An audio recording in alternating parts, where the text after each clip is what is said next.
வணக்கம் நண்பர்களே. கன்னி ராசிக்கான குரூப் பயிற்சி பலன் தான் அந்த வீடியோ. நான் உங்கள் கும்ப வினோத்குமார். இது உங்கள் சாய் திருமுருகன் அஸ்ட்ரோ சேனல். அதாவது வரக்கூடிய குரூப் பயிற்சியில் இந்த கன்னி ராசி நண்பர்களுக்கெல்லாம் குரு பகவான் 10ஆம் இடத்துக்கு தொழில் ஸ்தானத்துக்கு வர்றார். இந்த 10ஆம் இடத்துக்கு வர குரு பகவான் என்ன பலனை தருவார்?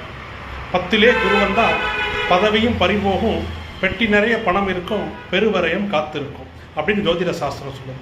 அதாவது இந்த 10ஆம் இடத்துக்கு வரக்கூடிய குரு பகவான் இந்த கன்னிராசி நேயர்களுக்கெல்லாம் வேலையில் தொழிலில் மாற்றத்தை கொடுப்பார். சில பேருக்கு வேலை மாற்றம், சில பேருக்கு தொழில் வியாபார மாற்றத்தை கொடுப்பார். சில பேருக்கு மாற்றத்தை கொடுக்கறதுனாலும் அந்த தொழிலில் வேலையில் pressure, work pressure, target pressure, மேல் அதிகாரிகளின் தொந்தரவு போன்றவற்றை கொடுப்பார். சில பேர் நல்ல வேலை பார்த்துட்டு இருப்பாங்க, திடீர்னு வேலையை விட்டுருவாங்க. சில பேர் நல்ல தொழில் பண்ணிகிட்டு இருப்பாங்க, அந்த தொழிலை மாற்றுறேன், வேறு தொழில் புதுசாக ஆரம்பிக்கிறேன். இந்த மாதிரி விஷயங்கள்லாம் அந்த குரு பகவான் செய்வார். அதனால் பண விஷயத்துலையும் தொழில் விஷயத்துலையும் கன்னிராசினியர்கள் கவனமாக இருக்கணும். நன்றி, வணக்கம்.